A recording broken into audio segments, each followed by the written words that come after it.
अस्सलाम वालेकुम बच्चों, कैसे हैं आप। My name is Imran Yusuf and I am here to teach you class 10 physics MCQs। Dear students, जिस तरह आप जानते हैं कि हमने MCQ सेशन शुरू किया था। MCQ सेशन में आज का हमारा यूनिट है यूनिट नंबर 13 इलेक्ट्रोस्टैटिक्स। तो क्वेश्चन नंबर 1 की तरफ देखें। When combing our hair, we shift electrons from our hair onto the comb. The charge on our hairs is, options देखें, पॉजिटिव, नेगेटिव, ज़ीरो, इनफाइनाइट। अगर हम क्वेश्चन को सबसे पहले क्वेश्चन को सीखें, अगर हम बालों में कंघी करते हैं तो इस दौरान हमारे बालों से कुछ इलेक्ट्रॉन्स कंघी की तरफ शिफ्ट होते हैं। तो फिर क्वेश्चन पूछा गया है कि हेयर, बालों के ऊपर कौन सा चार्ज नमूदार होगा या बालों के ऊपर कौन सा चार्ज आएगा, पॉजिटिव आएगा, नेगेटिव आएगा, ज़ीरो आएगा या इनफाइनाइट चार्ज उसके ऊपर नमूदार हो सकते हैं। तो इधर देखें क्वेश्चन नंबर 1। अगर ये एक कंघी है, यहाँ पे ये बाल है, फॉर एग्ज़ाम्पल कंघी, बालों में हम कंघी करते हैं। दोनों बाल और कंघी सबसे पहले न्यूट्रल है, दोनों के ऊपर कोई चार्ज नहीं है और इस दौरान यहाँ से इलेक्ट्रॉन्स ट्रांसफ़र होके कंघी की तरफ चले गए तो बालों के ऊपर कौन सा चार्ज आएगा, यहाँ पे इलेक्ट्रॉन की कमी आएगी और प्रोटॉन्स यहाँ पे ज़्यादा रह जाएंगे, ज़्यादा प्रोटॉन्स यहाँ होंगे।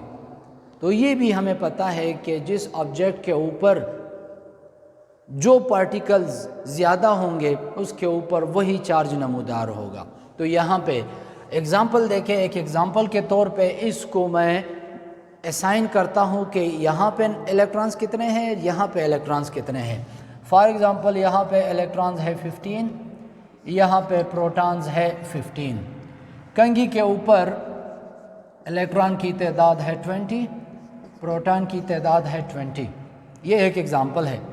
यहाँ से कुछ इलेक्ट्रॉन्स शिफ्ट हुए कंघी की तरफ, फॉर एग्ज़ाम्पल 5 इलेक्ट्रॉन्स वहाँ शिफ्ट हुए तो यहाँ 15 इलेक्ट्रॉन्स बाकी बच जाएंगे और चूँकि वो इलेक्ट्रॉन्स यहाँ आएंगे तो यहाँ टोटल इलेक्ट्रॉन्स 20 बन जाएंगे। अब यहाँ आप देखिए, नंबर ऑफ़ इलेक्ट्रॉन्स 15 रह गए, नंबर ऑफ़ प्रोटॉन्स 20 रह गए। तो बालों के ऊपर कौन सा चार्ज नमूदार होगा, पॉजिटिव। Option number A. ठीक। क्वेश्चन नंबर 2 की तरफ देखें। The unit of charge is, बहुत ही सिंपल क्वेश्चन है, farad, coulomb, volt, electron volt. तो चार्ज, चार्ल्स कूलम ने इसको एक्सप्लेन किया था, तो इसी बिना पे इसका यूनिट क्या है, कूलम। तो इसमें करेक्ट ऑप्शन क्या है, बी।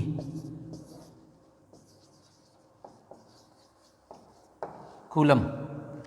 क्वेश्चन नंबर 3 की तरफ देखें।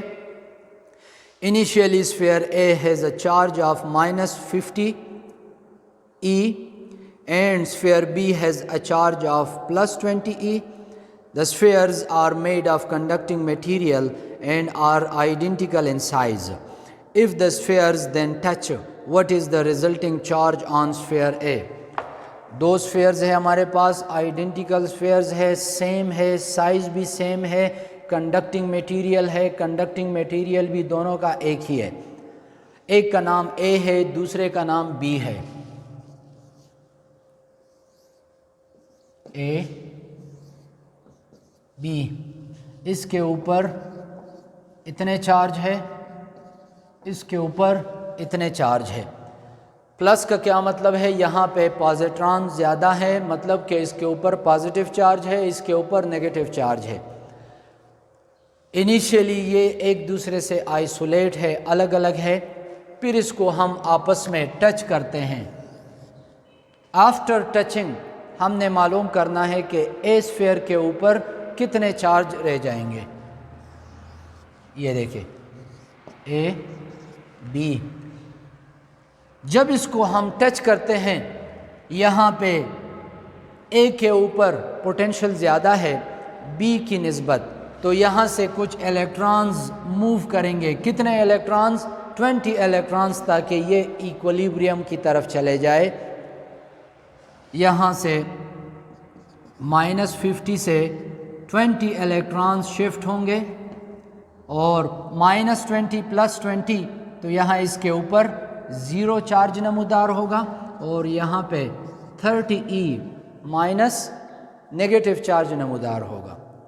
ये फिर भी आपस में लगे हुए हैं, मिले हुए हैं, तो ये फिर भी इक्विलिब्रियम नहीं है। यहाँ पे पोटेंशियल ज़्यादा है, वहाँ पे पोटेंशियल कम है, तो यहाँ से और इलेक्ट्रॉन्स वहाँ पे मूव करेंगे। कितने इलेक्ट्रॉन्स? क्योंकि 2 स्फीयर्स है, साइज में सेम है, तो इक्वल पार्टिकल्स ट्रांसफ़र होंगे। यहाँ पे 30 है, स्फीयर्स 2 है, तो 2 पे डिवाइड करे तो 15 रह जाएगा। इसका मतलब है ए के ऊपर भी 15 इलेक्ट्रॉन्स और बी के ऊपर भी 15 इलेक्ट्रॉन्स जमा होंगे।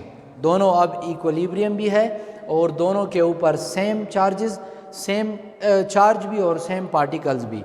तो ए के बारे में पूछा गया है, तो यहाँ पे ए के ऊपर -15E ये चार्ज नमूदार होंगे और ये ऑप्शन है B.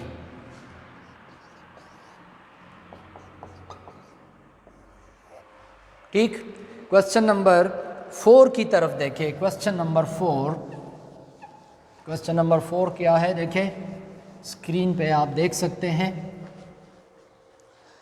If the distance between two charged particles is half, the Coulomb force between the two charged particles becomes half, 1/4, double, 4 times. तो इसके लिए ये फार्मूला आप लोगों ने याद रखना है। F चूँकि फोर्स है, ये बराबर है K Q1 Q2/r²। अगर इस डिस्टेंस को हम हाफ करें, कम करें, 1.5 बिल्कुल 2 पे डिवाइड करें, तो वहाँ से एक और फोर्स आएगी। वो फोर्स है R/2²। R/2 का क्या मतलब है? क्वेश्चन में गिवन है कि इस डिस्टेंस को आप बिल्कुल आधा करें, तो इसको हमने R को हमने आधा किया। आधे का क्या तरीका है? 2 पे डिवाइड करें। 2 पे हमने डिवाइड किया तो फोर्स के Q1 Q2 यहाँ से आएगा R²/4। फिर ये देखें F डैश Q1 Q2 यहाँ R²4 ऊपर जाएगा। ठीक, अब ये देखें K Q1 Q2/R² F के बराबर है, तो यहाँ जो फोर्स है वो 4 टाइम्स इनिशियल या ओरिजिनल फोर्स से ग्रेटर होगी। तो इसमें करेक्ट ऑप्शन क्या है? D, 4 times.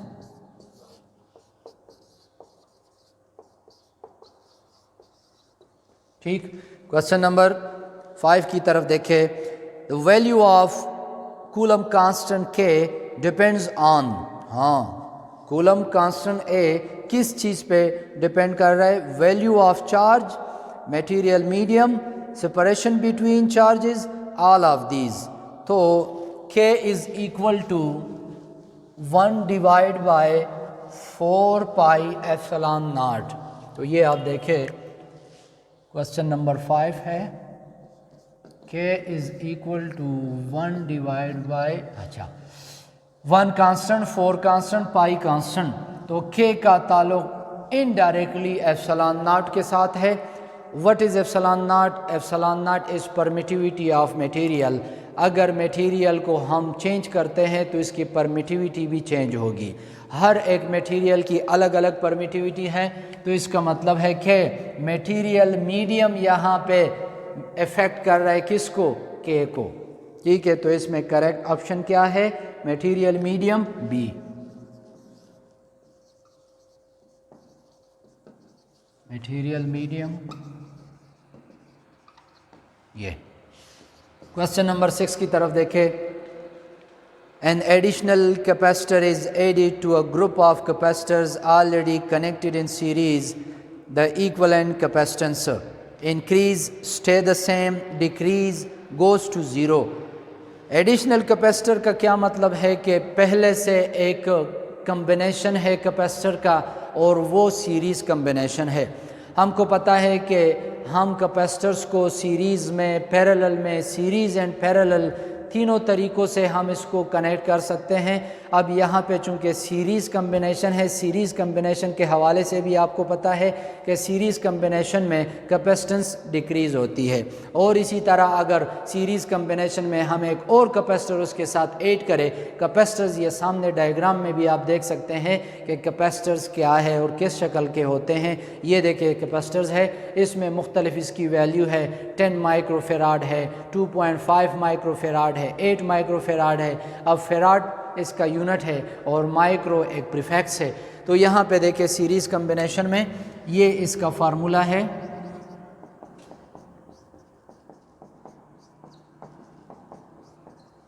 अगर एक और कैपेसिटर भी इसके साथ हम ऐड करें तो कैपेसिटेंस डिक्रीज़ होगी, चूँकि फ्रैक्शन में है वैल्यू, तो ओरिजिनल वैल्यू से ये वैल्यू डिक्रीज़ होगी। तो इसमें करेक्ट ऑप्शन क्या है? C, decrease.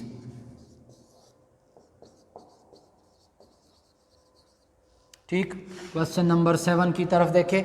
Question number 7, the unit of electric potential is, electric potential का unit farad, coulomb, volt and newton पर कूलम। तो इलेक्ट्रिक पोटेंशियल, पोटेंशियल डिफरेंस का यूनिट वोल्ट है।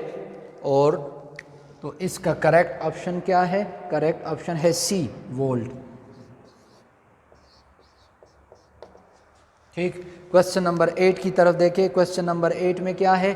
4 आइडेंटिकल 1 माइक्रोफेराड। अगर 4 आइडेंटिकल सेम कैपेसिटर्स जिसकी capacity 1 microfarad हो, connect करते हैं एक दूसरे के साथ together electrically, what is the least possible capacitance of the combination? Least possible capacitors को जिस तरह पहले हमने डिस्कस किया कि 2 तरह 3 तरह हम इसको कनेक्ट कर सकते हैं, लेकिन ये चूँकि मैट्रिक लेवल है तो यहाँ इस लेवल में या इस लेवल तक हम 2 टाइप्स कनेक्शंस हम डिस्कस करते हैं, कम्बिनेशन डिस्कस करते हैं।